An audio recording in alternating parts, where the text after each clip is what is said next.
I'm Zack Farmer with Examiner.com. A lot has changed since the last time St. Mary's and Santa Clara met. Santa Clara is now without Kevin Foster. St. Mary's has picked up its first league loss and now has a team catching up on them in the standings as the two meet to finish off their season series. Let's start with St. Mary's. The Gales lost to Gonzaga last Thursday, and not much has changed for the Gales. They still control their own destiny, but now can no longer afford to pick up another loss if they hope to claim an outright championship. On the flip side, Santa Clara had a heartbreaking loss to USF. Even though the Broncos ended up losing 85-69, they still held leads of 11 and 9 before being overtaken by the Dons. The big beneficiary for Santa Clara after Foster's absence has been Denzel Johnson.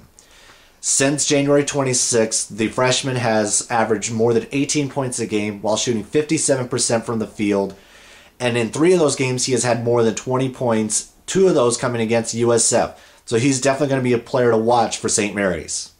There are 2 games on the schedule tonight that are either going to clear up the standings or going to make it just that much more complicated. Gonzaga-LMU meet tonight, and the Zags only sit a half game ahead of the Lions and only 1 game ahead of BYU.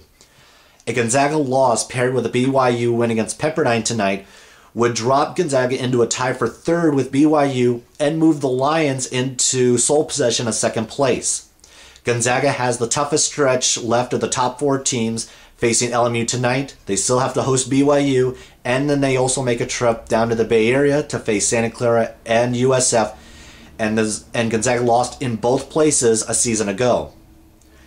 USF has a chance to distance itself from San Diego with a win tonight. The Dons only sit 1 game ahead of San Diego with not that many games left to go, especially when you consider that the Dons have the toughest stretch of any team in the conference remaining.